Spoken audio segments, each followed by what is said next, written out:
Hey guys, welcome back to investigate.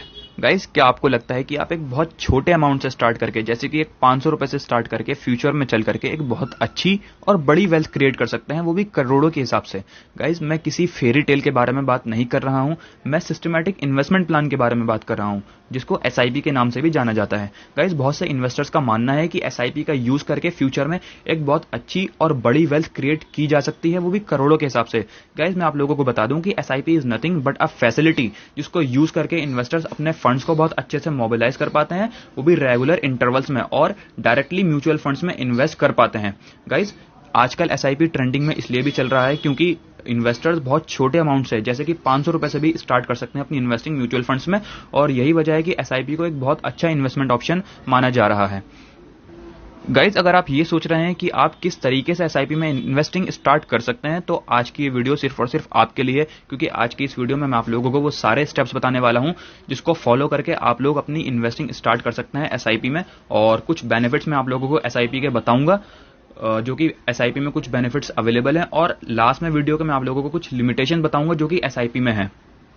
तो सबसे पहले हम बात कर लेते हैं steps of investing in SIP. जो सबसे पहला स्टेप आप देख सकते हैं यहाँ पर, वो है identify and assess your risk taking capability.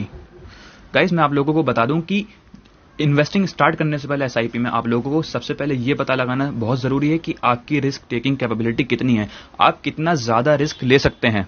Guys, एक रूल ऑफ थंब ये है कि अगर आप अपनी एसआईपी में इन्वेस्टिंग जल्दी स्टार्ट करते हैं, जैसे कि अपनी 20s में स्टार्ट करते हैं, तो आपकी रिस्क टेकिंग कैपेबिलिटी उतनी ज्यादा होती है as compare to an older person जो अपनी एसआईपी 30s में या फिर 40s में स्टार्ट कर रहा है, क्योंकि उसकी रिस्क टेकिंग कैपेबिलिटी उस टाइम बहुत कम हो जाती है, वो उतना रिस्क नहीं ले पाता है एज कंपेयर टू अस, अगर हम अपनी एसआईपी 20s में स्टार्ट करें या फिर 25 में स्टार्ट करें।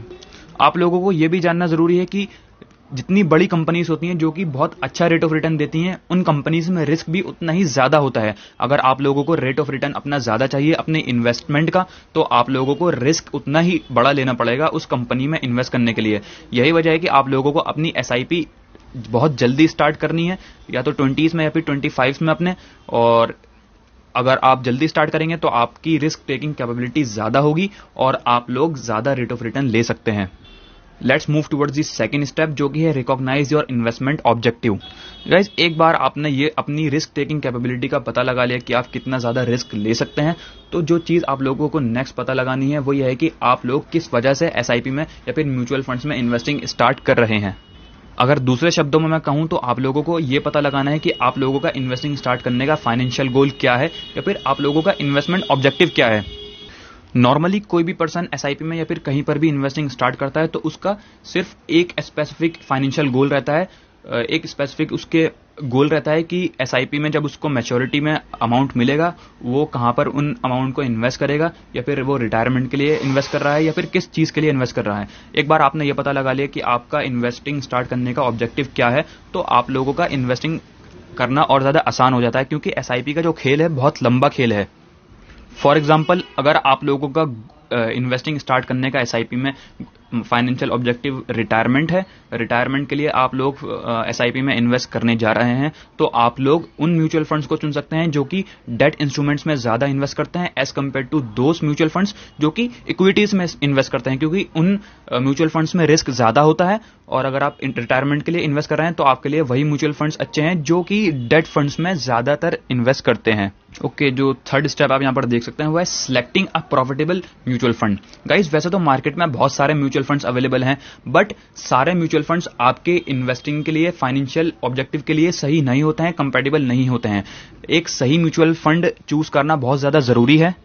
उसके लिए सबसे पहले आपको अपनी रिस्क टेकिंग कैपेबिलिटी का पता लगाना है, उसके बाद आप लोगों को अपना financial goal, financial objective decide करना है, उसके बाद आप लोगों को performance of the funds in question, इसका मतलब यह है कि आप लोगों को उस म्यूचुअल फंड का जो कि आप चूज करने वाले हैं उसकी परफॉर्मेंस देखनी है पास्ट फ्यू ईयर्स की। उसके बाद आप लोगों को फिर म्यूचुअल फंड्स ढूंढने जाना है, जो भी म्यूचुअल फंड्स आप लोगों की रिक्वायरमेंट में फिट बैठते हैं, जो भी म्यूचुअल फंड्स आप लोगों की रिक्वायरमेंट में अच्छे बैठते हैं, आप लोगों को उन्हीं म्यूचुअल फंड्स को चूज करना है।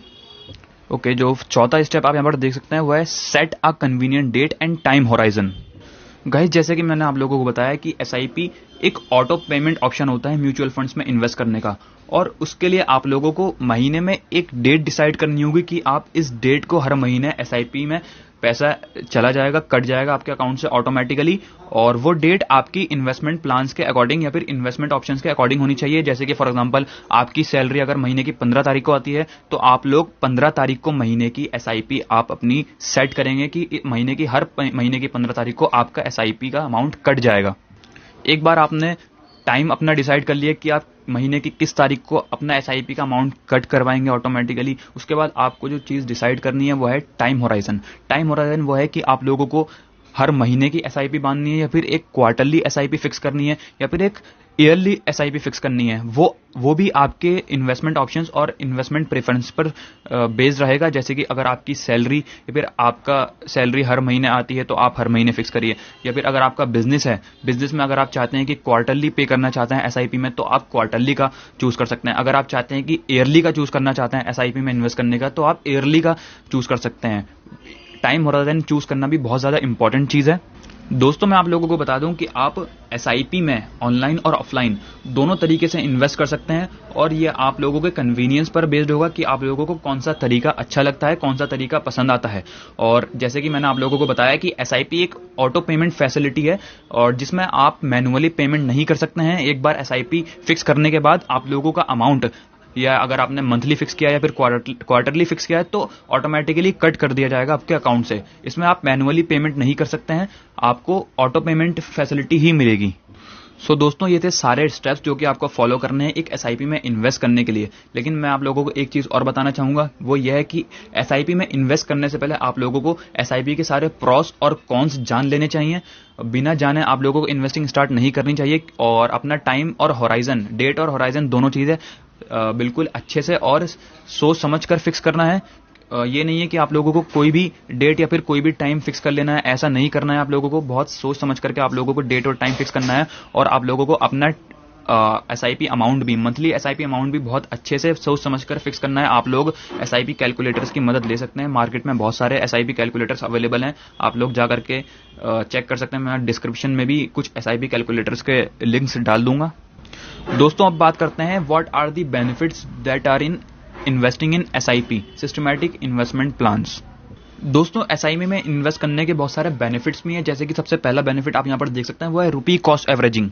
रुपी cost averaging is nothing but इसका मतलब यह है कि अगर आप एक लमसम में इन्वेस्ट कर रहे हैं और दूसरी जगह एक पर्सन है जो कि एसआईपी में इन्वेस्ट कर रहा है, तो लमसम में जो इन्वेस्ट कर रहा है अगर मार्केट बहुत ज्यादा ऊपर है, हाई है, अगर उसने उस टाइम इन्वेस्ट करा होगा तो उसको रिटर्न इतना ज्यादा अच्छा नहीं मिलेगा। क्योंकि अगर मार्केट बहुत ज्यादा ऊपर है तो अगले महीने हो सकता है नीचे भी आ जाए, और उससे अगले महीने हो सकता है नीचे भी आ जाए, और उससे अगले महीने हो सकता है ऊपर भी चले जाए, तो बहुत ज्यादा फ्लक्चुएट होती रहती है। आप सही टाइम डिसाइड नहीं कर सकते लमसम में। लेकिन अगर आप एसआईपी करते हैं तो एसआईपी में आप लोगों का एक एवरेज फिक्स हो जाएगा रिटर्न रेट। क्योंकि अगर एक महीने आप लोगों की मार्केट बहुत ऊपर है, अगर उस टाइम आपने एसआईपी में पैसा इन्वेस्ट किया है तो हो सकता है अगले महीने एसआईपी में अगर आप पैसा इन्वेस्ट कर रहे हैं तो उस टाइम मार्केट नीचे भी हो सकती है, अगले महीने ऊपर भी जा सकती है, उससे अगले महीने नीचे भी हो सकती है। तो इस वजह से एसआईपी में इन्वेस्ट करते हुए एक एवरेज फिक्स हो जाता है आपका रिटर्न रेट, उसमें आप लोगों को इतना लॉस नहीं होता है। जबकि अगर आप लमसम में डिसाइड करना बहुत मुश्किल होता है कि मार्केट कब ऊपर जाने वाली है, कब नीचे जाने वाली है। दूसरा बेनिफिट जो आप यहां पर देख सकते हैं वो है पावर ऑफ कंपाउंडिंग। गाइज अगर आप में से जो लोग पावर ऑफ कंपाउंडिंग के बारे में नहीं जानते हैं, मैं इसके ऊपर एक डिटेल्ड वीडियो लाने वाला हूं। पावर ऑफ कंपाउंडिंग वो होती है कि अगर आपने एक साल के अंदर 1 लाख रुपए इन्वेस्ट करा एसआईपी में, तो अगले साल जो आपको रिटर्न रेट मिला 1 लाख का, वो मिला मान लीजिए 15,000, तो अगले साल जो आपको मिलेगा 1,15,000 का रिटर्न रेट मिलेगा। मतलब कि 1,15,000 पर मिलेगा मान लीजिए आपको 20,000, फिर उससे अगले साल आपको मिलेगा 1,30,000 पर। ये होती है पावर ऑफ कंपाउंडिंग। मैं आप लोगों को एक अच्छी और डिटेल वीडियो बनाकर ला दूंगा, आई बटन में डाल दूंगा, आप देख लीजिएगा वहां से। दोस्तों तीसरा बेनिफिट एसआईपी का है डिसिप्लिन इन्वेस्टमेंट अप्रोच।